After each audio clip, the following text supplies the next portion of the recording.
నమస్కారం friends.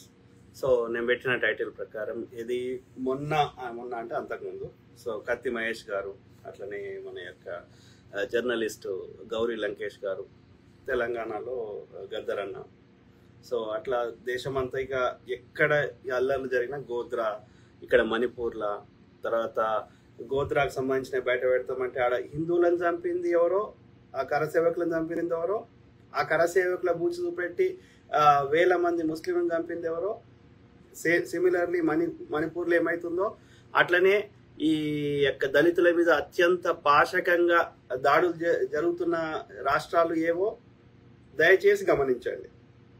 Physical violence దాడులు అనేది ఏ రాష్ట్రాల్లో ఎక్కువ జరుగుతున్నాయో గమనించండి. వాటికి విచారణ జరుగుతుందా, దోషులకు శిక్షలు పడుతున్నాయో గమనించండి. అర్థమైందా? దాన్ని బట్టి అర్థం చేసుకోండి.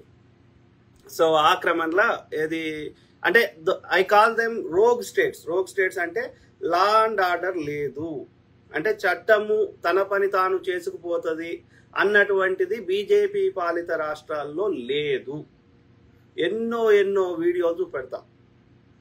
రాజ్యాంగబద్ధంగా అన్ని కులాల వారికి, అన్ని మతాల వారికి నచ్చే విధంగా భావస్వేచ్ఛ ఉన్నప్పుడు, ఇప్పుడు ముస్లిం దేశాలని పిలుస్తున్న దేశాల్లో కూడా ఎంతో మంది హిందువులు ఉన్నారు, గుళ్ళు కట్టుకుంటారు. సిమిలర్లీ ఇవాళ అమెరికాలో పోదాం, ఏ ప్రధానమైన అమెరికా నగరంలోనైనా సరే ఈ యొక్క హిందువులకు సంబంధించిన గుళ్ళు ఉన్నాయా లేవా చెప్పండి నాకు. ఇస్కాన్ సంబంధించిన ఏది గుళ్ళు దాదాపు ప్రపంచంలో అన్ని ప్రధాన నగరాల్లో ఉన్నాయా లేవో చెప్పండి. మరి ఎవ్వరికి సమస్య లేదు. ఏ దేశం వాడు ఇది ఈ మతం పేరు మీద రాజకీయం చేస్తలేడు, వాళ్ళని ప్రజా సమస్యల మీదనే వాళ్ళు పోరాటం చేస్తుర్రు. అట్లా ఉన్నది ఆయా దేశాల్లో తప్ప, ఇది యొక్క లెఫ్ట్ భావజాలము, రైట్ భావజాలం ఇట్లా ఉన్నది తప్ప మతం పేరు మీద ఏ దేశంలో కొట్లాడతలేరే. ఇప్పుడు అమెరికాలో నాకు ఉన్న అవగాహన ప్రకారం 70% మంది అది కాకేషియన్ అంటే తెల్ల అమెరికన్సే కాదు. ఇలా ఆఫ్రికా దేశాలకు పోదాం, 50% ముస్లిమ్స్ ఉన్నారు, 50% క్రిస్టియన్స్ ఉన్నారు. వాళ్ళు మతం పేరు మీద కొట్టుకదొస్తలేరే, రైట్? ఆధిపత్యం మీద కొట్టుకదొస్తున్నారు. ఆధిపత్యం కోసం ఈ జాగా నాది, ఈ ల్యాండ్ నాది, లేకపోతే నేను చెప్పినట్టు వినాలి, ఆధిపత్యం మీద కొట్టుకుంటారు. కానీ మతం పేరు మీద ప్రపంచంలో ఎక్కడ కొట్లాడతలేరు. అన్ని రకాల మతాల వారు ఉన్నారు. కానీ ఒక్క భారతదేశంలోనే గతంలో లేనిది ఇవాళ ఎందుకు వచ్చింది? ఎవరు చేస్తున్నారు? ఎందుకు చేస్తున్నారు?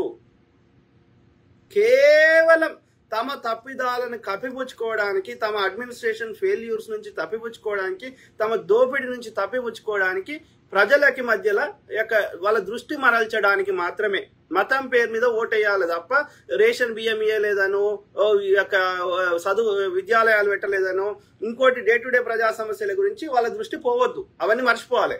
ఎందుకంటే అవన్నీ మంచిగా చేస్తే వాడు దోసుకోలేడు.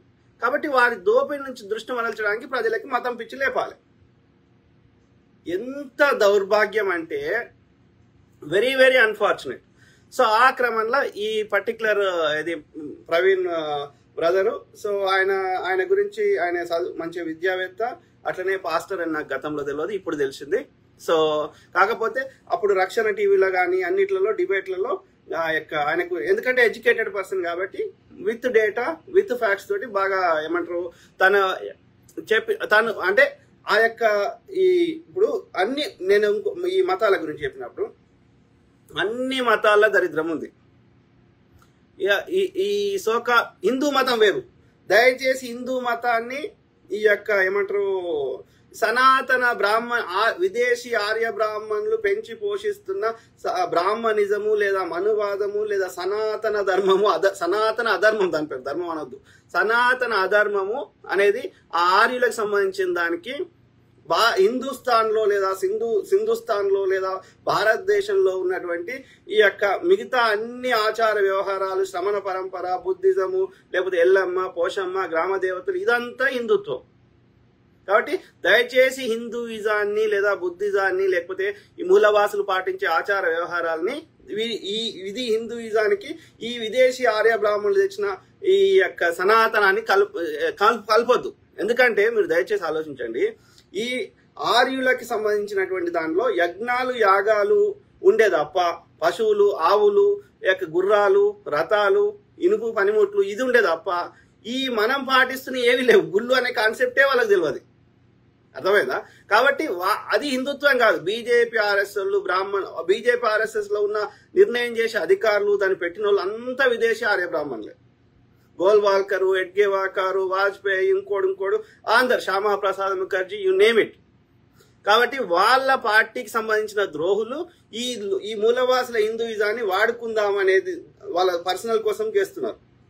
ఆ క్రమంలో పొద్దుగా లేస్తే ప్రజా సమస్యల మీద చర్చలు లేకుండా ప్రజల్ని దృష్టి మరల్చి ఈ విధంగా మోస్ట్లీ మీరు చూడండి, హైలీ ఎడ్యుకేటెడ్ ఉన్న రాష్ట్రాల్లో అభివృద్ధి ఉన్నది, హింస తక్కువ ఉన్నది, డే టు డే సమస్యల మీదనే దృష్టి ఉన్నది. అంటే వాళ్ళు ఎంత రెచ్చగొట్టినా, కేరళలో ఎంత మత విద్వేషాలు రేపినా, తమిళనాడులో ఎంత రేపినా, తెలంగాణలో ఎంత లేపుదామని ప్రయత్నం చేసినా వాళ్ళు ఎందుకు సక్సెస్ కాలేకపోతున్నారు?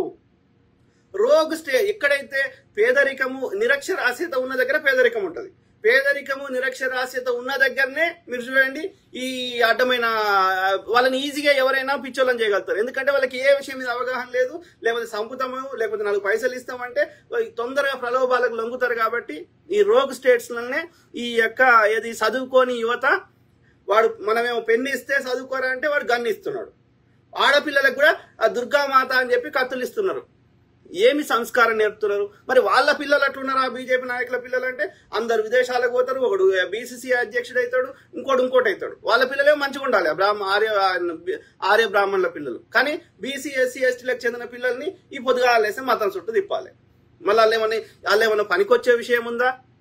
మతాన్ని మొక్కకపోతే బతకలేరా? మతం పాటించకపోతే? అదొక జీవన విధానం. సో ఆ క్రమం నేనేమంటున్నా అంటే డిఫరెంట్ అన్ని బుద్ధిజం కొంతవరకు ఒక 90% లేదా 100%, ఒక 10% బుద్ధిజంలో కూడా ఈ చెత్త నింపే ప్రయత్నం చేశారు. కానీ 90% బుద్ధిజం అది మంచిగుంది. ఇక మిగతా మతాల్లో 50 హిందూయిజం, సనాతనంలో అయితే 70 or 90% చెత్తనే ఉంది.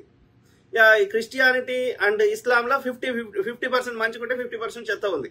ఏదున్నా మోస్ట్లీ ఈ మేజర్ 3 ప్రధాన మతాల్లో ఒకటి చదువుకున్న వాళ్ళకి కూడా ఒక ఫెనటిక్ తయారు చేస్తున్నారు, పిచ్చి లేపుతున్నారు. అంటే వాళ్ళ సొంత ఆలోచనని పనిచేయకుండా చేస్తున్నారు. హిందూయిజము, ఇస్లాము, క్రిస్టియానిటీలా. ఓకే, సో అట్లనే కొంతమందిని ప్రజల్ని కంట్రోల్ చేయడానికి లేదా వాళ్ళ దగ్గర ఉన్న సంపదను దోసుకోవడానికి రకరకాలుగా వాళ్ళని అబ్యూజ్ చేస్తున్న వాళ్ళు ఈ 3 ఇస్లాంలో కొంచెం తక్కువ ఉంది. కానీ క్రిస్టియానిటీ అండ్ హిందూయిజం సనాతనంలో ఎక్కువ అబ్యూజ్ ఉన్నది. అర్థమైందా? దొంగనా కొడుకులు, ఈ మఠాధిపతులు, పీఠాధిపతులు, పూజారులు ఉన్నారు, పాస్టర్లు కూడా ఉన్నారు, చాలా మంది ఉన్నారు. ఓకే, సో ఏది ఏమైనా అది డిఫరెంట్ టాపిక్ అవుతుంది. మనం మెయిన్ గా ప్రవీణ్ బ్రదర్ గురించి మాట్లాడదాం. ముందుగా ఆయన ఆత్మకు శాంతి చేకూరాలి అని మనం ప్రార్థిద్దాం. సో అదే విధంగా ఏ సమస్య ఉన్నా ఓకే, దానికి శాంతియుతంగా దానికి ఒక పరిష్కారం తెలుసుకునే ప్రయత్నం చేయాలి. కానీ ఫిజికల్ వైలెన్స్, దాడులు చేసి అంతం చేస్తే, ఇంకా ఒక భగత్ సింగ్ చంపితే 1000 మంది భగత్ సింగ్లు పుట్టుకొచ్చిర్రు. సిమిలర్లీ ఎనీ విప్లవ అంటే నువ్వు ఆ భావాన్ని చంపితే అది పోదు. ఎందుకంటే దాన్ని ఇంకా ఇన్స్పిరేషన్ తీసుకుని ఇంకెక్కువ మంది పుడతారు. కాబట్టి that is not the way. నిజంగా ఏదన్నా ఇది నేనేమంటాను, ఈ కన్వర్షన్ విషయంలో వాళ్ళు నిజంగా ఆ భావజాలం నచ్చి వాళ్ళు కన్వర్ట్ అయితే ఎవ్వరికి సమస్య లేదు, ఏ మతం నుంచి ఏ మతంకైనా. కానీ అది ప్రలోభానికి గురి చేసో, వాళ్ళకి పిచ్చి లేపో, లేకపోతే పైసలు ఇచ్చో, ఇంకోటి చేసో అంటే అది కరెక్ట్ కాదు. ఓకే, దానికి సంబంధించి నువ్వే అధికారం ఉన్నావు కాబట్టి నువ్వు ఆల్రెడీ చర్యలు తీసుకున్నావు, విదేశం నుంచి ఫండ్స్ రాకుండా చేసినావు, ఇంకేమేమో చేసినావు, ఇంకా చట్టం తెచ్చే ప్రయత్నం కూడా చేసినావు. సో అది వేరే ముచ్చట. దాన్ని చట్టబద్ధంగా చట్టసభల్లో కొట్లాడతారు. కానీ ఈ ప్రవీణ్ పగడాల బ్రదర్ మీద ఏ కారణం చేత అయింది అనేది ఇప్పుడు అన్ని వాళ్ళు విజువల్స్, ఆ సీసీ ఫుటేజ్లు, తర్వాత మిగతా ఆధారాలు, మిగతా అందరూ విశ్లేషించిన కాడికి రకరకాల వర్షన్స్ చెప్తున్నారు. సో మనకి ఏమంటారు, మనం ఏదో ఒకటి మాట్లాడగలుగుతాం, కానీ దట్ ఈస్ నాట్ ఎవిడెన్స్. అంటే మనం ఏదో మాట్లాడేస్తే అది ఆవేశంలోనో బాధలను మాట్లాడతాం. కానీ అది దాంట్లో పూర్తి వివరాలు తెలవాలంటే పోలీసు విభాగము నిష్పక్షపాతంగా విచారణ చేస్తేనే నిజాలు బయటకు వస్తాయి. అంతవరకు దాకా మనం ఏమైనా ఊహించుకోవచ్చు. ఓకే, సో అయితే ఇక్కడ ఆయన హైదరాబాద్లో ఉంటాడు. గోదావరి జిల్లాలకు చెందినట్టున్నాడు. సో ఆయన అంటే అతని యొక్క ఏమంటారు, అతను మాట్లాడే భాష కానీ, అతని యొక్క వాళ్ళ పూర్వీకులు కానీ, వాళ్ళ చుట్టాలు అందరూ ఆంధ్రప్రదేశ్ గోదావరి జిల్లాకు చెందిన వాటిలాగా ఉన్నాడు. సో కానీ హైదరాబాద్లో సెటిల్డ్. సో హైదరాబాద్ ఉంటాడు. సో అన్ని విధాలా మంచి వెల్ సెటిల్డ్ అని అంటున్నారు. ఓకే, 200 మంది అనాథ పిల్లలకు కూడా ఇది తిండి పెడతాడు లేదా పోషిస్తాడు అని చెప్తున్నారు. సో ఆయన వ్యాపారాలు అది కూడా ఉన్నాయి అన్ని. అదే విధంగా పాస్టర్ చేస్తున్నాడని చెప్తున్నారు. సంతోషం. ఓకే, ఆయనకు నచ్చింది, ఆయన నమ్మింది 10 మందికి ప్రచారం చేస్తున్నాడు. అందులో నిజం అనిపిస్తే కొందరు ఆయన భావజాలానికి అట్రాక్ట్ అయితే కన్వర్ట్ అవుతుండొచ్చు. అది డిఫరెంట్ థింగ్. అతను చట్టపరంగా నేరం చేస్తే చట్టపరంగా చర్యలు తీసుకోవచ్చు. కానీ ఈ విధంగా ఈ చంపడం అనేది ఎవరు చంపినరా అది ఒకటి ఏంది అంటే, వాడు చట్టానికి దొరకొద్దు కాబట్టి ఒకవేళ చంపాలనుకుంటే 2 రకాలుగా చంపుతారు. డైరెక్ట్ గా పొడిచి చంపేటోళ్ళు వాళ్ళు ఇక దొరికినా ఏం కాదు, మేము చట్టం మార్చేది కేసు విచారణకు రాకుండా చేస్తాం, మేము ఏమైనా చేస్తామని అట్లా చేసేటోళ్ళు ఎవరు? మన యొక్క ఇద్దరు ఏమంటారు, ఇద్దరు న్యాయవాదులు నడి రోడ్డు మీద హత్య చేశారు కదా. సో ఏమైతే అది అయింది అని వాళ్ళు చంపేటోళ్ళు. మొన్న భూపాలపల్లిలో హత్య చేశారు కదా. సో అట్లా ఇక నడి రోడ్డు మీద బరి తెగించి చంపేటోళ్ళు ఇక అది వేరే లెక్క. ఏది మేము ఏమైతే మా పగ తీర్చుకుంటాం, లేకపోతే మా చట్టంని మేము ఎట్లా చేస్తామని అట్లా చేసి ఇక చట్టానికి విచారణ రాకుండా చేసి అధికారాన్ని దుర్వినియోగం చేసి ఇక దాన్ని వేరే రకంగా ఎఫ్ఐఆర్ మార్చేసి ఇంకోటి అది వేరే ముచ్చట. ఏది అది దొరికేటట్టు చేసేది. కానీ ఇది దొరకకుండా చేసేది 2 రకాలుగా చేస్తారు, 2 లేదా 3 రకాలుగా చేస్తారు. ఒకటి ఏంటి అంటే యాక్సిడెంట్ చేస్తే అది న్యాచురల్ డెత్ కాబట్టి, అంటే ప్రకృతి పరంగా న్యాచురల్ గా అయింది కాబట్టి దానికి శిక్ష ఉండదు. రెండోది హాస్పిటల్ తీసుకుపోయి ఒక మంది ఇచ్చేది ఇంకో మంది ఇచ్చి డోస్ ఎక్కువ ఇచ్చి అదొకటి. లేదు అంటే ఈ సైకియాట్రిస్ట్ దగ్గర పోయి పిచ్చి మందులు వేసేసి వాళ్ళంతటా వాళ్ళ ఆత్మహత్య చేసుకుంటాడు చేయడం. ఈ రకాలుగా చేసే అవకాశాలు ఉన్నాయి. అర్థమైందా? సో ఈ క్రమంలో చూసినప్పుడు గద్దర్ అన్నదేమో ఆయన హాస్పిటల్లో తీసుకుపోయి అది చేసారు. ఎందుకంటే ఆయన రాహుల్ గాంధీ తోటి ఉండే వరకు ఆయన పాపులర్ అయితే మళ్ళీ బీజేపీ కాంగ్రెస్ పాపులారిటీ ఇంకా ఎక్కువ పెరుగుతుందని గద్దర్ అన్నని నేను రాను అంటే కూడా ఒక 15-20 సార్లు పిలిచి ఆ విధంగా ఆయనకు హాస్పిటల్లో ఒక డోస్ ఇచ్చేది, ఒక మంది ఇచ్చేది, ఇంకో మంది ఇచ్చి గద్దర్ అన్న అట్లా చేశారు. ఇక మిగతా అన్ని కేసులలో ఫేక్ యాక్సిడెంట్సే. యాక్సిడెంట్లలో ఒక 10% నిజంగా జెన్యున్ గా జరుగుతాయి. రాత్రిపూటనో ఆ యొక్క ఎర్లీ మార్నింగ్ చీకట్లనో పోయినప్పుడు అది ఆ చీకట్ల కనబడక పెద్ద వెహికల్స్ చిన్న వెహికల్స్ గుద్దే అవకాశం ఉంటుంది. పెద్ద వెహికల్స్ గుద్దుకున్నా లేకపోతే తాగి నడిపినప్పుడు జరిగే అవకాశం ఉంటుంది. అర్థమైందా? అది 10%. మిగిలిన 90% అది ఏమంటారు, హత్యలే. యాక్సిడెంట్ పేరు మీద హత్యలు చట్టం నుంచి తప్పించుకోవడానికి. సో ఆ క్రమంలో కత్తి మహేష్ అయితే ఆ పక్కకున్న డ్రైవర్ కు ఏమైనా పక్కకున్న మనిషికి ఒక్క దెబ్బ తగలే, కత్తి మహేష్ అయిపోయింది. అది ఎగ్జాక్ట్లీ కరెక్ట్. ఆయన ముందడికి పెద్ద వెహికల్ ఎట్లా వస్తుంది? అర్థమైందా? సో అది కంపల్సరీ హత్యనే. ఎందుకు కత్తి మహేష్ మీద అంత పగబెట్టిర్రు? రాముణ్ణి ఆయన ఏదో అన్నాడు, నాకు కరెక్ట్ గుర్తులేదు ఎగ్జాక్ట్ గా, అది అన్నాడు ఆ టీవీ స్టేషన్ లో. అప్పుడు ఆయన మీద పగబెట్టుకున్నారు.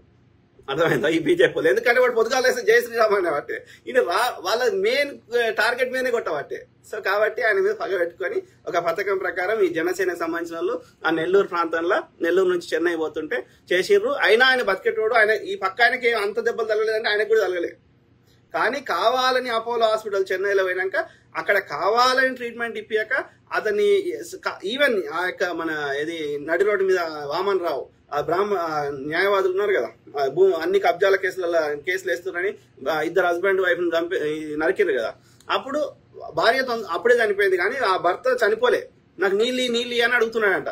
కావాలని నీళ్ళు ఇవ్వలేదు. హరీష్ రావు ఫోన్ చేసి మీరు ట్రీట్మెంట్ ఇవ్వద్దు అని చెప్పిండంట. Same thing with Kathi Mahesh గారు. సో చెన్నై అపోలో హాస్పిటల్లో ఉంటే ట్రీట్మెంట్ ఇవ్వద్దని ఇవ్వకుండా చంపేశారు. ఎందుకంటే ఆయన బతికి బయటకు వస్తే వాస్తవాలు బయటకు వచ్చే అవకాశం ఉంది కదా. అర్థమైందా? సో కాబట్టి అవి 100% హత్యలే. కానీ విచారణ లేదు. ఇదైతే ఈ కేసు అయితే విచారణకు వస్తే లేదు. ఇప్పుడు భూపాల విచారణకు రాదు. ఈ యొక్క కత్తి మహేష్ ఏమో యాక్సిడెంట్ గా అది మార్చేసారు. అర్థమైందా? సో ఈ ప్రవీణ్ పగడాల కేసులో అది హత్యనా యాక్సిడెంట్ అనేది, ఎందుకంటే ఆయన కారు ఉంది, ధనవంతుడు, అన్ని ఉన్నాక ఆయన అర్ధరాత్రి ఒంటరిగా బైక్ మీద ఎందుకు పోతున్నాడు అనేది పెద్ద క్వశ్చన్ మార్క్ కదా. ఆయన డే టైంలో ట్రావెల్ చేయాలి. ఫస్ట్ థింగ్ అది పెద్ద తప్పు. ఓకే, తర్వాత ఒంటరిగా పోకుండా ఒక 2-3 ఫ్రెండ్స్ని తీసుకొని పోవడంలో తప్పు లేదు. ఒంటరిగా అర్ధరాత్రి ఆ బైక్ మీద ఎందుకు నీకు అంత అవసరం ఏమొచ్చింది తెలియదు. Okay, so question mark. So దాంతో పాటు ఇక వాళ్ళు అక్కడ ఉన్న సీసీ ఫుటేజ్ 2 సీసీ ఫుటేజ్లు ఇచ్చిర్రు. ఒకటేమో ఎక్కడ మన కొవ్వూరు దగ్గర అది టోల్ గేట్ పాస్ అవుతున్నాడు, పక్కకు వెహికల్ ఉంది, ఆ పక్క నుంచి మెల్లగా పోయి అక్కడ నుంచి ముందుకు పోయిండు. సో ఇక మెల్లగా పోతున్నప్పుడు అది మెల్లగానే పోతారు కదా, అది కొంచెం దూరం పోయినాక ఫాస్ట్గా పోతారు కదా. సో కాబట్టి ఆ మెల్లగా పోయిన దానికి ఏం చెప్పలేం కానీ కాకపోతే హెడ్ లైట్ అనేది పగిలి ఉంది. ఆ చనిపోయినప్పుడు పగిలే ఉంది, ఆయన చనిపోయిండు, ఆయన మీద వెహికల్ ఉంది, ఆ వెహికల్ కి హెడ్ లైట్ లేదు. అట్లనే ఆ కొవ్వూరు దగ్గర ఉన్న సీసీ ఫుటేజ్ లో హెడ్ లైట్ లేదు. మరి హైదరాబాద్ లో స్టార్ట్ అవుతున్నప్పుడు సీసీ ఫుటేజ్ ఉందా? ఆ సీసీ ఫుటేజ్ ఎప్పుడు ఆ యొక్క హెడ్ లైట్ ఎప్పుడు వలిగింది? అది స్టార్టింగ్ నుంచి లేదా లేకపోతే మధ్యలో ఎక్కడైనా వలిగిందా? అది తెలవాలంటే అంతకుముందున్న సీసీ ఫుటేజ్లు మనకు కావాలి, లేకపోతే వాళ్ళ కుటుంబ సభ్యులను అడగాలి. అర్థమైందా? సో అది మరి హైదరాబాద్ నుంచి అంత దూరం ఎందుకు బైక్ మీద పోతున్నాడు ఆయన ఒకడు?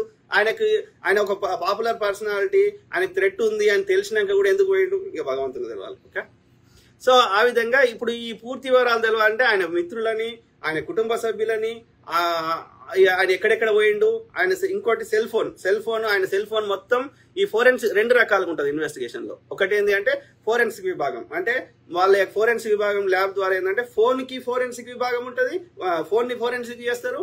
అట్లనే అక్కడ దొరికిన ప్రతి ఆధారానికి చేస్తారు, ఆ కట్టె కావచ్చు, ఇంకోటి కావచ్చు, రక్తం మరకలు కావచ్చు, ఇంకోటి కావచ్చు. అంటే అది దాంట్లో పూర్తి సమాచారం తెలుస్తుంది ఫోరెన్సిక్ రిపోర్ట్ లో. ఇక పోస్ట్ మార్టం అంటే ఏంటంటే శరీరం మీద ఏమైంది, శరీరం లోపల ఏమైంది, లేకపోతే శరీరం మీద అయింది, అది గాయాలైనయా, లేకపోతే ఇప్పుడు మెత్త అంటే దిండు ముఖం మీద పెట్టి చంపేశారు అనుకో, పోస్ట్ మార్టంలో తెలిసిపోతుంది. ఆ ఊపిరితిత్తులలో ఏమైంది, అది ఎందుకైంది, ఏమైంది, ఎవ్రీథింగ్ అది తెలిసిపోతుంది. అది న్యాచురల్ డెత్తా లేకపోతే కావాలని అట్లా ఊపిరి బిగబట్టి చంపేసిరా ఇంకోట తెలిసిపోతుంది. ఇప్పుడు గొంతు నిలిపి చంపారు అనుకో, గొంతు వీటి అచ్చులు కానీ, ఆ ఊపిరితిత్తులు జరిగే ప్రక్రియలు కానీ, రక్తంలో ఉండే టెస్టులు కానీ ఎవ్రీథింగ్ తెలిసిపోతుంది. ఏది ఆ యొక్క హత్య చేస్తే శరీరం పోస్ట్ మార్టంలో చాలా వరకు తెలుస్తుంది. అది కాకుండా శవం చుట్టూ కానీ, ఆ పరిసర ప్రాంతాల్లో కానీ, ఇంకో దగ్గర కానీ ఆ యొక్క ఏమంటారు డిఎన్ఏ టెస్టులు ఉంటాయి కదా, ఆ డిఎన్ఏ టెస్టులు ఈ ఫోరెన్సిక్ దాంట్లో అన్ని తెలిసిపోతాయి. సో ఫోరెన్సిక్ లో కూడా ఆయన ఎవరితో మాట్లాడిండు, ఏ ప్రాంతాల నుంచి ఆయన ఎక్కడెక్కడికి పోయిండు, అది రోడ్డు మీదకి వెళ్ళి పోయిండా, రోడ్డు పక్కకి వెళ్ళి పోయిండా, ఇంకో దగ్గరికి పోయిండా, ఎవ్రీథింగ్ తెలిసిపోతుంది. అది కాకుండా ఆ టైం లోపల ఎప్పుడైతే ఆ కొవ్వూరు దాటిన తర్వాత నుంచి లేకపోతే అంతకు మొత్తం ముఖ్యంగా ఆ యొక్క 2-3 గంటల ఆ ప్రాంతంలో ఎన్ని వెహికల్స్ ఆ ప్రాంతం నుంచి పోయినాయి. సో అవి వాటి డీటెయిల్స్ కావాలి. ఎందుకంటే అన్ని సీసీ కెమెరాలు ఉన్నాయి కాబట్టి వాటి బండి నంబర్ని బట్టి ఆ మొత్తం బండ్ల గురించి తెలిస్తే మనము ఎవరు అనుమానము ఎవరిది అయి ఉంటుంది అనేది తెలుసుకునే అవకాశం ఉంటుంది. అర్థమైందా? అంటే ఏం చెప్తున్నా, ఇది ఎవరు చేయగలుగుతారు? సామాన్యుల దగ్గర అవన్నీ సిస్టమ్స్ లేవు కదా. సీసీ ఫుటేజ్లు ఎవరి దగ్గర ఉంటాయి? గవర్నమెంట్ దగ్గర ఉంటాయి, రైట్? సో అట్లనే ఈ ఫోరెన్సిక్ ఇవన్నీ వ్యాలిడిటీ ఎవరు ఇస్తారు? నువ్వు నేను చేసేది కాదు కదా. ఆ శాంపుల్స్ అవన్నీ గవర్నమెంట్ కదా, పోలీసులే కదా కలెక్ట్ చేసింది. కాబట్టి ఇవన్నీ విచారణ తేలాలి. అంటే నిష్పక్షపాతంగా ఈ పోలీసులు కానీ, ఆ యొక్క ఇన్వెస్టిగేషన్ విభాగాలు కానీ చేసినప్పుడు నిజాలు బయటకు వచ్చే అవకాశం ఉంటుంది. అట్లనే వాళ్ళందరినీ ఇంటర్వ్యూలు కూడా చేస్తారు, దానికి సంబంధించిన వాళ్ళందరినీ. ఎవరికి ఫోన్ కాల్ పోయినాయి, ఏం మాట్లాడిర్రు, ఏమేం ప్లాన్ ఉండే, ఆయన ఏడికి పోదాం అనుకున్నాడు, ఏమైంది, ఎవ్రీథింగ్. నువ్వు నేను ఎన్ని చెప్పినా అది దానికి వ్యాలిడిటీ ఉండదు. ప్లస్ అది కంప్లీట్ ఇన్ఫర్మేషన్ కాదు, ఒక 1% ఇన్ఫర్మేషనే ఉంటుంది. కాబట్టి మనం కోరుకోవాల్సింది ఏంటంటే పోలీసులతోటి కొట్లాడి యొక్క ఎందుకంటే మోస్ట్ ఆఫ్ ద కేసులలో ఏం చేస్తారంటే ఆ బీజేపీ కేంద్రంలో ఉన్నాడు కాబట్టి ఈ కేసులో ఏది యాక్సిడెంట్ గానే రాసేసేయరా అని చెప్పి అది కేసును క్లోజ్ చేసే ప్రయత్నం చేస్తారు. అర్థమైందా? దాన్ని ఇంకా ఇప్పుడు అనుకో అది ఇంకా కాంప్లికేటెడ్ అవుతుంది. ఇప్పుడు అందరు మిగతా ప్రజలు ముఖ్యంగా దళిత సంఘాలు కానీ, క్రిస్టియన్ సంఘాలు కానీ ఇంకా పెద్ద గొడవ చేస్తారు కాబట్టి అది ఇంకా పెద్ద ఇష్యూ అవుతుంది. కాబట్టి ఆ ఇష్యూ కింద కావద్దంటే దాన్ని యాక్సిడెంట్ కింద రాయించే అవకాశం ఉంటుంది. ఇవాళ ఇంత ఉన్న ఆవేశం ఒక 10 రోజులకో 20 రోజులకో నెల రోజులకో ఉండదు. వాళ్ళకి తెలుసు, 6 నెలలకు మర్చిపోతారు. సో కాబట్టి 6 నెలల తర్వాత అది యాక్సిడెంట్ అని చెప్పేస్తారు, అయిపోయింది. సో అది ఎవడు ఇప్పుడు ఆవేశం ఉండదు. అర్థమైందా? నెల రోజులకే ఉండదు, 10 రోజులకే ఉండదు. సో కాబట్టి ఈ నిజంగా ఏది ఇట్లాంటి పునరావృతం కావద్దు అంటే ఇప్పుడు ఇది మనం లైట్ తీసుకున్నాం అనుకో, ఏముంది తప్పించుకోవచ్చు. కాబట్టి మళ్ళీ ఇంకోరి మీద చేసే అవకాశం ఉంది కదా. ఒకవేళ న్యాచురల్ డెత్ అయితే కానీ అయినా సరే అది న్యాచురలా ఇది ఇట్లా జరిగిందా అనేది విచారణ రాని. కాబట్టి వెనుకకు పోకుండా గట్టిగా ఈ విచారణ నిష్పక్షపాతంగా జరిగేటట్టుగా కొట్లాడాలి. మిగతా అన్ని సీసీ ఫుటేజ్లను ఇవ్వాలి. అట్లనే అని రెగ్యులర్ బేసిస్ ఎవ్రీ 2 days కి 3 days కి వాళ్ళు ప్రెస్ కాన్ఫరెన్స్ కి వచ్చి పోలీసులు కానీ ఇన్వెస్టిగేషన్ అధికారులు ఆ కేసు మీద అప్డేట్ ఇవ్వాలి. అర్థమైందా? ఈయన నిజంగా ఎవరైనా తప్పు చేస్తే వాడిని శిక్ష పడాల్సిందే. అర్థమైందా? ఇప్పుడు కాదు, ఉల్టా అనుకోండి. ఇప్పుడు ఒక సాధువునో సంతునో లేకపోతే ఒక మఠాధిపతినో పీఠాధిపతినో ఒక బీజేపీ ఆర్ఎస్ఎస్ కార్యకర్తనో ఎవరైనా చంపారు అనుకుందాం ముచ్చట కోసం, వాళ్ళు వానికి దోషులు వేయకుండా దోషులు విచారణ కూడా ఉండదు. అనుమానం వస్తే వాని ఇల్లులని కాలబెడతారు. ఎలా గోద్రాల ఆ కరసేవకులని ఆడికెళ్ళి పోయి వస్తుంటే ఆ ట్రైన్లో కాలబెట్టింది ఎవరు? ఇదే బీజేపీ ఆర్ఎస్ వాళ్ళు. ఓకే, ఏది 130 మందిని ఎంతమందిని చంపారు. ఆ చంపిన కరసేవకుల శవాలని ఓపెన్ టాప్ జీపులు వేసుకొని మొత్తం మైకులు పెట్టుకొని మన హిందువులను దాడి చేసిరని ఏమంటారు ఒక దావానలం లాగా విష ప్రచారం చేసి వాళ్ళందరినీ కావాలని బీజేపీ ఆర్ఎస్ వాళ్ళని అందరినీ రెచ్చగొట్టి కత్తులు ఇచ్చి ఒక 3000 మందిని ఒక బాయి నిండా నింపిర్రు. అర్థమైందా? అంటే నేను చెప్తున్నా, ఇప్పుడు ఈ ప్రవీణ్ పగడాల గారి కేసు బదులు ఒక బీజేపీ ఆర్ఎస్ఎస్ కార్యకర్తను ఇవ్వడం చచ్చిపోయి ఉంటే, అది న్యాచురల్ డెత్ అయినా నిజంగా చంపినా, ఇవాళ ఒక ఏమంటారు ఒక 50 మందో 1000 మందో ఏమంటారు చర్చిలు గులగొట్టేటోళ్ళు, ఒక 50 మందినో 100 మందినో క్రిస్టియన్ సోదరులను చంపేసేటోళ్ళు. కానీ ఇలా రివర్స్ లా మనం చంపుతాం అంటలేము, మనం ఏమంటలేము. మనం న్యాయ విచారణ చేసి వాడు ఓడి చేసిండో వాడిని శిక్షలేమని అడుగుతున్నాం. అప్పుడు మళ్ళీ ఇట్లాంటి పునరావృతం కావేమో అనే ఆశపడుతున్నాం. అర్థమైందా? కాబట్టి నేనేమంటున్నా అంటే ఇట్లా ఈ రెచ్చగొట్టి యువకులని చదువుకోని యువకులని ఆ విధంగా భావోద్వేగానికి గురి చేసి అట్లా చేసినా డైరెక్ట్ పోయి హత్య చేసేటోళ్ళు ఉండరు.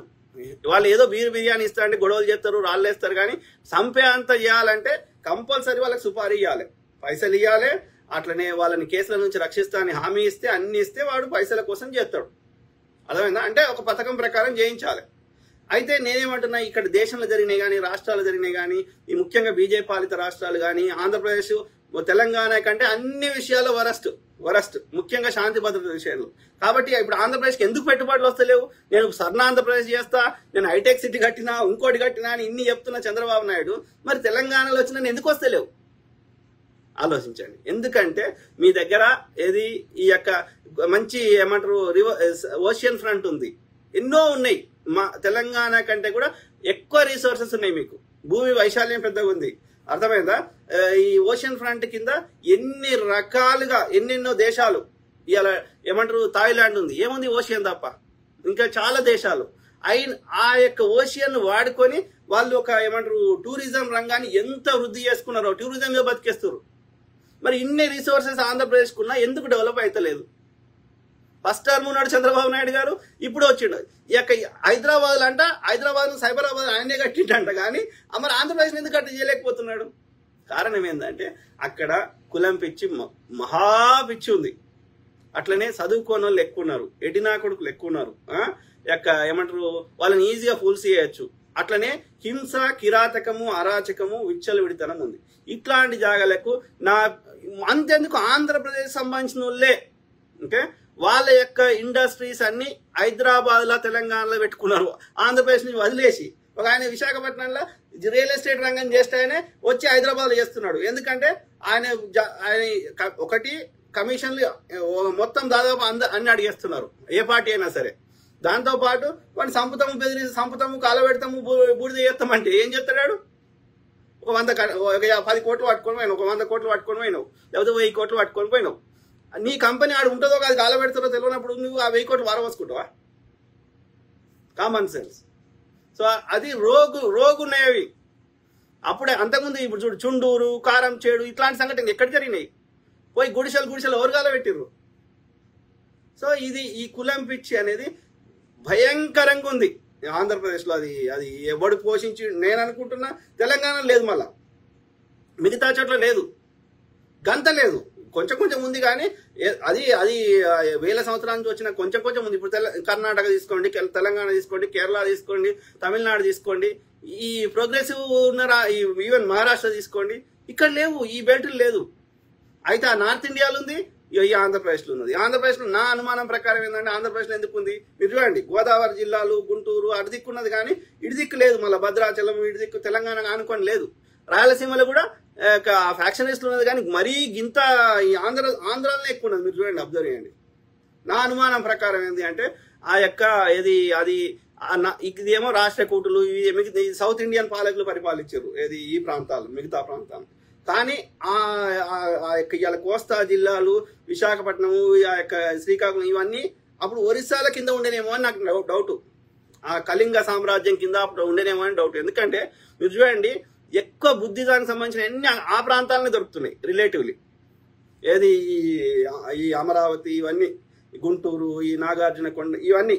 సో నా అనుమానము ఆ నార్త్ ఇండియాలో ఉన్న ఈ కులము, మతం పిచ్చి, ఆర్యులు, ఇదంతా చెత్త ఈ ఇళ్ళ కూడా ఉండడానికి కారణము ఆ కళింగ పాలకులు, ఆ నార్త్ ఇండియన్ పాలకులు ఈ ప్రాంతాన్ని ఒకప్పుడు పరిపాలించి ఉంటారని నా అనుమానం. అర్థమైందా? సో ఏది ఏమైనా ఈ కులం పిచ్చి ఎక్కువ ఉన్నది. దానికి తోడేమైందంటే ఈ బ్రిటిష్ వాడు వచ్చినాక, అది మద్రాస్ ప్రెసిడెన్సీ కింద వచ్చినాక ఈ గోదావరి జిల్లాలని బ్రిటిష్ వాడు పరిపాలించిండు. అప్పుడు ఏమైపోయింది మీరు చూడండి, ఏది భారతదేశంలో ప్రోగ్రెసివ్ గా ఏదైనా విప్లవాలు జరిగినాయి, అభివృద్ధి జరిగింది, లేకపోతే విద్యాలయాలు వచ్చినాయి, ఏదైనా ఒక లిటరేచర్ వచ్చింది, సామాజిక ఉద్యమాలు వచ్చినాయి, మూడు నాలుగు జాగాలనే వచ్చినాయి. ఎక్కడ వచ్చినాయి? బ్రిటిష్ వాడు ఎక్కడ పరిపాలించిండో అక్కడ వచ్చినాయి. ఏది వాడి బేసెస్ అన్ని ఎడబెట్టుకున్నాడు? ఫస్ట్ కలకత్తాలో పెట్టుకున్నాడు, ఫస్ట్ బొంబాయిలో పెట్టుకున్నాడు. అది గుజరాత్ బొంబాయి వేరు కాదు, అప్పుడు ఒకటే ఉండే. సో అయితే ఆ యొక్క గుజరాత్, బొంబాయి ఆ ప్రాంతంలో వచ్చినాయి. తర్వాత ఇక్కడ మద్రాసు అంటే చెన్నై, అది చెన్నై, ఇప్పుడు చెన్నై అంటున్నాం, మద్రాసు. తర్వాత మద్రాసు ప్రెసిడెన్సీ కింద ఉండే ఆంధ్రప్రదేశ్, అట్లనే అటు వెస్ట్ బెంగాల్, కలకత్తా, ఈ ప్రాంతాలనే వచ్చినాయి. మీరు ఏదన్నా తీసుకోండి, లిటరేచర్ కానీ ఇలా అక్కడ రాజా రామ్మోహన్ రాయ్ కొట్లాడితే ఇక్కడ కందుకూరి వీరేశలింగం కొట్లాడిన ఆయన ఇన్స్పిరేషన్ తీసుకొని. తర్వాత మహారాష్ట్ర ఎందుకంటే చెప్పిన కదా, బొంబాయి, ఇదంతా. సో అంటే బ్రిటిష్ వాడి పుణ్యం వల్ల. సో ఆ వచ్చినప్పుడు ఈ బ్రాహ్మణుడు చేసే వివక్షని, ఈ యొక్క వీటన్నిటిని ఆ బ్రిటిష్ వాడు వీళ్ళకి రక్షణ కల్పించి వీళ్ళని ఎడ్యుకేట్ చేయడం వల్ల ఆ వివక్షను తట్టుకొని వాళ్ళు, మేము కూడా అందరి లెక్క సమానంగా బతకాలనుకుంటున్న వాళ్ళు కన్వర్ట్ కావడమో, లేకపోతే ఆ బ్రిటిష్ పాలసీని ఏమంటారు సర్ ఆర్థర్ కాటన్ సైజ్ ఎక్కడ కట్టిండు? గోదావరి జిల్లానే కదా. అంటే గోదావరి జిల్లాలో బ్రిటిష్ వాడి ఇన్ఫ్లుయెన్స్ చాలా ఉండే. అట్లనే మన యొక్క సికింద్రాబాద్, మన దగ్గర కూడా ఉన్నాయి కదా సికింద్రాబాద్, అన్ని యొక్క ఏమంటారు Christian machineries, Christian school, Wesley, ఇంకా ఏమో ఉన్నాయి కదా, సెయింట్ మేరీస్. ఎందుకు వచ్చినాయి సికింద్రాబాద్ లా? ఎందుకంటే అప్పుడు నిజాం గారు వాళ్ళ ఆర్మీని ఈయనకి సొంత ఆర్మీ లేకుండే నిజాంకి. కాబట్టి బ్రిటిష్ వాడు రక్షణ కల్పించాడు. వాళ్ళ యొక్క ఆర్మీకి వాళ్ళని ఆర్మీ ఉంచుకోవడానికి ఈ నగరం కట్టించండు సికింద్రాబాద్. సో ఆ విధంగా సికింద్రాబాద్ లో వాళ్ళు ఉన్నప్పుడు వాళ్ళకి మిషనరీస్ లో బెస్ట్ స్కూల్ ఎడ్యుకేషన్ ఇస్తామంటే, ఆ గోదావరి జిల్లాల నుంచి వచ్చి ఇక్కడ మంచి ఎడ్యుకేషన్ ఇస్తామంటే వచ్చి సెటిల్ అయిన వాళ్ళు చాలా మంది ఉన్నారు. ఇప్పుడు ఉంటారు, ఇప్పటికి కూడా ఉంటారు. East Marredpally, west Marredpally, Secunderabad, Andhra settlers చాలా మంది ఉంటారు. ఓకే, అయితే నేను ఏం చెప్తున్నా అంటే ఇక్కడ ఏది ఆ కన్వర్షన్ కారణాలు ఏంటి అంటే, ఎస్ మేము ఏమంటారు మంచి ఎడ్యుకేషన్ ఇస్తాము, ఇవన్నీ ఇలానేమో ఎప్పుడు బాగా దరిద్రంగా బతకాలి, ఈ యొక్క వివక్షకు బతకాలి, ఓ మంచి బట్ట కట్టుకోలేము, మంచి తిండి తినలేము, కాబట్టి వాడు అన్ని ఇస్తా అంటే పేదోళ్ళు పోయిన వాళ్ళు ఆ యొక్క ఏమంటారు ఆ నీచంగా బతకడానికి ఇష్టం లేని వాళ్ళు కన్వర్ట్ అయి ఉంటారు. సో కాబట్టి నువ్వు నేనేమంటున్నా, ఇప్పుడు కాదు ఎగ్జాంపుల్ చెప్తున్నా, ఇప్పుడు ఆఫ్రికాలో ఉన్నారు, ఎవరు ముస్లిమ్స్ ఉన్నారు, క్రిస్టియన్స్ ఉన్నారు. ఒక ఆఫ్రికా దేశంలో ఉన్న క్రిస్టియన్స్ ఇంకో ఆఫ్రికా దేశంలో ఉన్న క్రిస్టియన్స్ మా క్రిస్టియన్స్ కాబట్టి ఇక మీరు ఏం చేసినా చెప్తే వింటాం అంటున్నారా? క్రిస్టియన్ దేశాలు కొట్లాడుకుంటలేవా? అమెరికా క్రిస్టియన్ దేశము, అట్లనే యూరోప్ లో క్రిస్టియన్ దేశాలు, అట్లా అనేక దేశాలు ఉన్నాయి. అయితే వాళ్ళు ఇప్పుడు అమెరికా, రష్యా క్రిస్టియన్ దేశాలే కదా, మరి కొట్టుకుంటలేరా? అంటే ఏమంటున్నా, ఎవరు ఏ మతాన్ని వాళ్ళకి నచ్చింది మొక్కినా మనకు వచ్చే నష్టం లేదు. వాడు యొక్క క్రిస్టియన్ భారతీయుడైనా, ఇస్లాం భారతీయుడైనా, హిందూ సనాతన భారతీయుడైనా, ఇంకో భారతీయుడైనా భారతీయుడే. నాస్తిక భారతీయుడైనా భారతీయుడే. కాబట్టి వ్యక్తిగతంగా పర్సనల్ గా మొక్కేదానికి అది నథింగ్. దాంట్లో గదే ఫోర్స్ఫుల్ కన్వర్షన్స్ కి చట్టం చేసుకురా, ఒకవేళ బలవంతంగా ఎవరైనా రుద్దితే. అదర్ దాన్ దట్ ఎవరికి నచ్చిన దేవుని వాళ్ళు మొక్కుంటే దాంట్లో ఎవరి కాళ్ళు ఏళ్ళు పెట్టవద్దు. బీజేపీ అధికారం కావాలంటే అభివృద్ధి చేయరా నాయన, ఓకే, అభివృద్ధి చేయి, ప్రజలకు అన్ని కన్నతండ్రి లెక్క చూసుకో, అన్ని ఇప్పుడు కాదు మోడీ అనేట ఆయన హిందువులకు ఏం చేస్తున్నాడు, హిందువులను నాశనం చేస్తున్నాడు. కానీ అన్ని మతాలకు ఆయన ప్రధాని, ప్రతి భారతీయునికి ఆయన ప్రధాని కదా. రాజ్యాంగం ప్రమాణం చేసిండు కదా, ప్రతి భారతీయుని కాపాడుతా అని. అది ముస్లిం అయినా, సిక్ అయినా, జొరాస్ట్రియన్ అయినా, హిందూ అయినా, ఇంకో ఆయన అయినా ముస్లిం అయినా కాపాడుతా అని ప్రమాణం చేసిండు కదా. రాజ్యాంగం తలకు ఎత్తి పెట్టుకున్నాడు కదా. Then talk about public issues, ఆలోచించగలుగుతున్నారు. ఓకే, సో ఆ విధంగా నేను ఏం కోరుతున్నా ఈ ప్రవీణ్ పగడాల బ్రదర్ విషయంలో అంటే, ఇలాంటి పునరావృతం కావాలంటే నిష్పక్షపాతంగా విచారణ చేసి మొండిపట్టు పట్టాలి. ఆ విచారణ వచ్చినాక అప్పుడు దోషులు ఎవరు, దాని వెనకాల ఎవరు ఉన్నారు, దాన్ని బట్టి నెక్స్ట్ కార్యాచరణ అనేది ఆలోచించమని కోరుతున్నాను. ఓకే, రెండోది ఏం చెప్తున్నా అంటే, దయచేసి ఎవరైతే థ్రెట్ ఉంది, లేకపోతే ఎవరికైతే ఇంతో అంత పేరు ఉంది అన్న వాళ్ళు దయచేసి రాత్రి పూట ప్రయాణం చేయకండి. ఏదైనా అత్యవసరం ఉండి పోవాల్సి వస్తే 2-3 కలిసి పోండి. రెండోది, నైట్ పూట ప్రయాణం చేయకుండా డే టైంలో ప్రయాణం చేసే ప్రయత్నం చేయండి. అర్థమైందా? సో అంటే మన జాగ్రత్తలు మనం తీసుకుంటే రిలేటివ్లీ ఇట్లాంటి కొన్ని నివారించుకోవచ్చేమో అని ఇక ఇవన్నీ చేసినాక కూడా వాడు వచ్చి నడి రోడ్డు మీద హత్య చేసిపోతే ఇక అప్పుడు కొట్లాడాల్సిన విధానం వేరే ఉంటుంది. ఓకే, ఆలోచించాలి. కానీ ఇది మాత్రం ఇట్లాంటి హత్యలు ఇవన్నీ హిందూయిజంలో లేవు, ఇది హిందూయిజం కాదు. ఓకే, అందుకే అంటే మళ్ళీ చెప్తున్నా, ఈ ఆర్య బ్రాహ్మణులు వాళ్ళకి మాత్రమే ఉంది ఈ హింస చేసేది. ఎందుకంటే వాడి ఏమున్నది ఆడ, ఏం లేదు. అక్కడ సిద్ధాంతం లేదు, లాజిక్ లేదు, ఏం లేదు. మీరు దయచేసి గుళ్ళకి పోయినప్పుడు కూడా వాడు ఈ సంస్కృతంలో చెప్తే దీని అర్థమైందిరా చెప్పురా అని వాడిని మొండిపాటు పట్టుర్రి, తెలుగులో చెప్పురా అని అడుగుర్రి. ఓకే, అర్థమైందా? అలా ఏది చదివినా గంతే ఉంది. బ్రాహ్మణుడు వాడు ముక్కులకెళ్ళి వచ్చిండు, వాడు పైన ఉండాలి కాబట్టి మిగతా వాళ్ళందరూ కింద ఉండాలి అనేది మన సిద్ధాంతం. వాడు ఆధిపత్యం కొనసాగాలి, ప్రజల సంపద కానీ అన్నిటి మీద వాడిదే అధికారం ఉండాలి, అధికారంలో వాళ్ళే ఉండాలి కాబట్టి మిగతా వాళ్ళందరూ కిందికి ఉండాలి కాబట్టి వాళ్ళని అన్ని రకాలుగా అణిచివేసే ప్రయత్నం చేస్తాడు. ఇదే ఎప్పుడు మొన్న ఎక్కడ అది మధ్యప్రదేశ్ ఒక బ్రాహ్మణుడు ఒక గిరిజనుడి మీద ఉచ్చబోసిండు. రైట్, ఆనెస్ట్గా చెప్పండి, మీ గుండె మీద చేసుకొని చెప్పండి, అదే బ్రాహ్మణుడు ఇంకో బ్రాహ్మణుడి మీద ఉచ్చబోస్తాడా చెప్పండి నాకు. ఆనెస్ట్గా చెప్పండి. ఏదో వాడు తాగిండు తాగిన్నా సరే పోతాడా? తాగిన్నా సరే వాడు భార్యను కాదని ఒకటే ఇంట్లోకి పోయి భార్యను కాదని తల్లిని ఇంకోటి చేస్తాడా? అంటే ఎట్లా చెప్తారు వాళ్ళు అంటే ఎంత కవరింగ్ ఇస్తారు. ఏ బ్రాహ్మణ స్త్రీ అయినా జోగిని అయిందా ఎక్కడన్నా? దేవదాసి అయిందా? అంటే డిస్క్రిమినేషన్ లేదు, అది వెనకట ఉండే అని చెప్పడానికి నేను అడుగుతున్నా. అంటే నేను ఏమంటున్నా, డీప్ రూటెడ్గా ఉంది, అది అంగీకరించాల్సిన వాస్తవము అని నేను చెప్పదలుచుకున్నా. ఓకే, అర్థమైందా?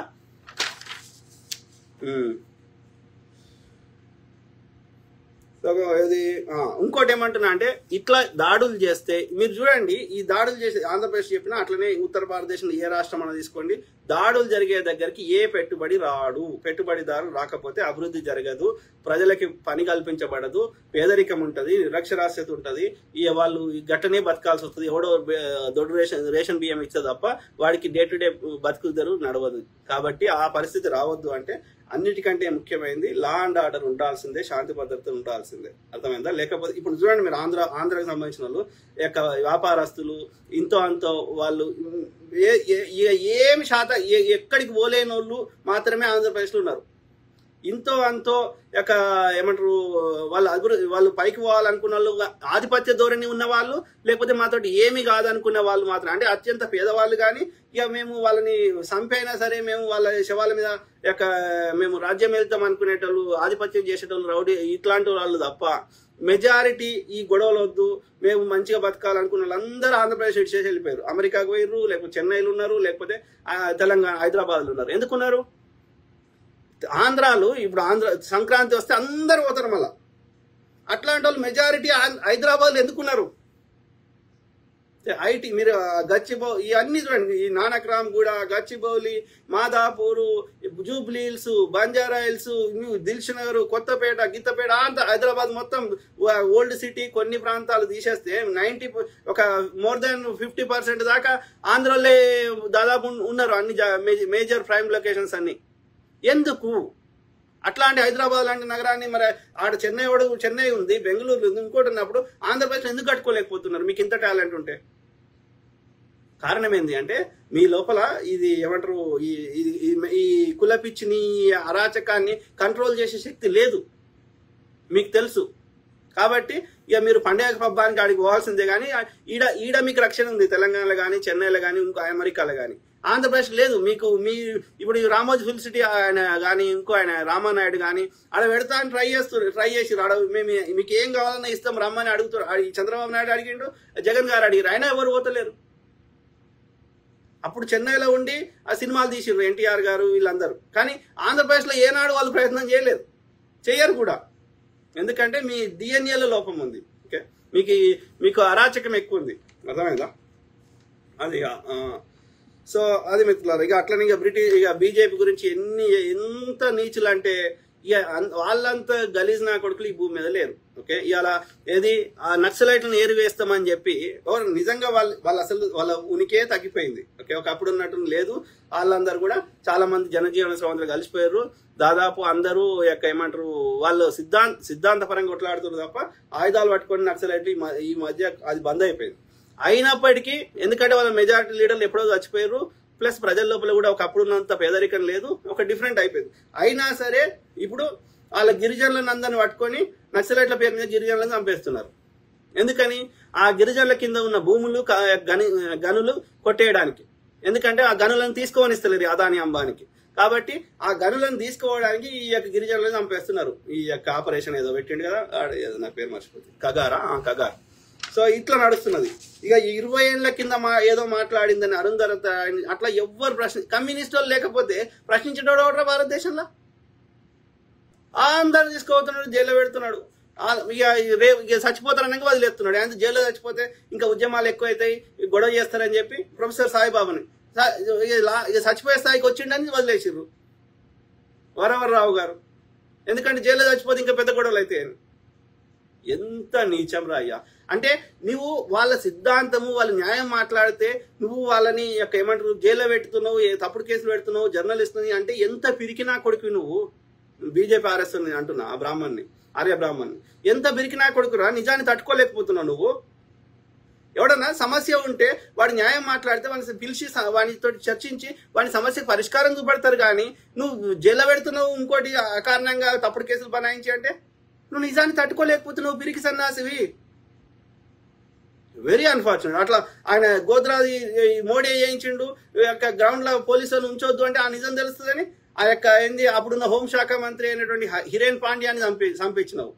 ఆ నిజం చెప్తా అంటే సంజీవ్ భట్ ఐపీఎస్ ఆఫీసర్ని ఎన్నో ఏళ్ళు జైల్లో పెట్టినావు. ఇక అట్లా చెప్పాలంటే బిల్కిస్ బాను ఎన్ని ఇన్సిడెంట్స్. అంటే ఏం చెప్తున్నా, మనుషుల ప్రాణానికి వాళ్ళకి విలువ లేదు. పిరికి సన్నాసులు నిజాన్ని తట్టుకోలేరు, సమస్యకు పరిష్కారం చూపెట్టే దమ్ము లేదు. కాబట్టి పిరికి సన్నాసులే అట్లా నిర్బంధిస్తారు, చంపేస్తారు. నిజాన్ని వాడు మనుషులను చంపుతలేడు, నిజాన్ని చంపుతున్నావు.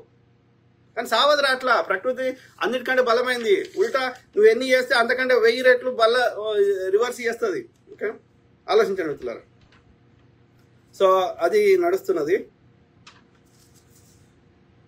కాబట్టి దాదాపు చాలా వరకు నేను అంటే ఇష్యూ బేస్డ్ గా మాట్లాడినా.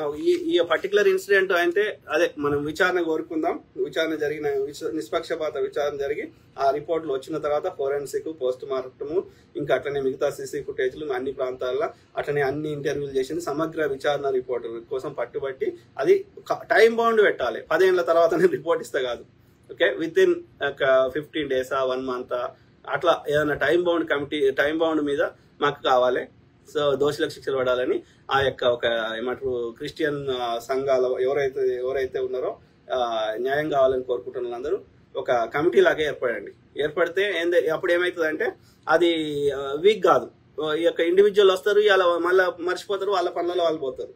అట్లా కాకుండా ఒక కమిటీ లెక్క ఉందనుకో, అది కంప్లీట్ విచారణ అయ్యేదాకా మేము మొండిపాటు పడతామని వాళ్ళకు రెగ్యులర్గా ఉన్నారనుకో, కమిటీ లాగా ఏర్పడిననుకో, జేఏసీ అనేది అది సామాజిక ఉద్యమాలకు కానీ, బట్ ఒక కమిటీ లాగా ఏర్పడ్డారనుకో అది కంప్లీట్ విచారణ వచ్చేదాకా దాని డిమాండ్ అనేది చచ్చిపోదు.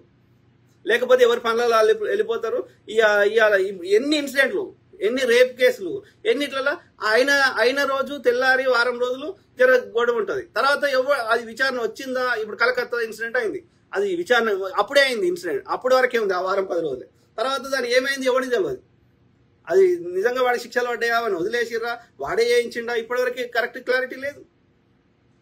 కాబట్టి నిజంగా ఒక జెన్యున్ గా ఏదన్నా దానికి పూర్తిగా మనకి విచారణ జరిగి దోషులకు శిక్షలు పడి ఈ కేసే కాదు, ఏ కేసులలో అయినా కావాలనుకుంటే సామాజిక కార్యకర్తలు కానీ ఒక కమిటీ లాగా ఏర్పడి ఎవ్రీ వీక్ వాళ్ళు ఒక మీటింగ్ పెట్టుకొని అన్ని దేశంలో జరిగే అన్ని ఇన్సిడెంట్స్ మీద వాళ్ళు పిల్లులు వేసి, లేకపోతే ఆ కోర్టుల కేసులు వేసి వాటికి రెగ్యులర్ గా ప్రెస్ కాన్ఫరెన్స్ కి వచ్చి డిమాండ్ చేస్తూ ఆ ప్రతి దానికి నిష్పక్షపాత అప్డేట్ వచ్చేదాకా వాళ్ళు రెగ్యులర్ గా ఆ విషయాన్ని మర్చిపోకుండా కొట్లాడితే వాటికి ఈ కొంతమైన న్యాయం జరిగే అవకాశం ఉంటుంది. కాబట్టి నిజంగా సమాజాన్ని మేలుకోరే వాళ్ళు ఒక కమిటీకి ఏర్పడి ఒక ఆర్గనైజేషన్ కింద ఎట్లా వస్తారో నాకు తెలియదు. సో ఆలోచించుకొని దానికి ఒక కార్యాచరణ చేస్తే బాగుంటుంది అనేది నా అభిప్రాయం. అర్థమైనా ఇట్లా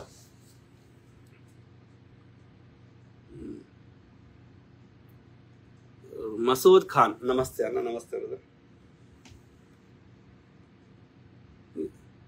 సాధి మిత్రులారా, ఈ కారణాలు ఇది మెయిన్ గా బీజేపీ వాళ్ళు చేయించి ఉండొచ్చు అనేది ఒక అనుమానం. అవి కాకుండా ఇంకా ఎవరన్నా ఏమైనా ఆయన ఎదుగుతుండు అని చెప్పి వాళ్ళ యొక్క మిగతా పాస్టర్లు ఎవరైనా చేయించిర్రా, లేకపోతే ఇంకోటి అయిందా, ఎవరో ముస్లిం చేయించారని ఎవరు అంటున్నారు. ఏది అయినా అది విచారణ చేయకుండా, దాని పూర్తి సమాచారం లేకుండా మనం ఏం చేయలేం. పోలీసు వాళ్ళే చేయాలి అది. ఓకే, ప్రభుత్వమే చేయాలి. ఓకే, ఐ కీప్ టాకింగ్, మాట్లాడుతూనే ఉంటా. ప్రతి అంశం మీద అవగాహన చేసే ప్రయత్నం చేస్తా. అట్లనే మీ తరఫున వాయిస్ ఇస్తా. ఓకే, సర్వే జన సుఖినో భవంతు. Have a great day. Okay, take care. Bye.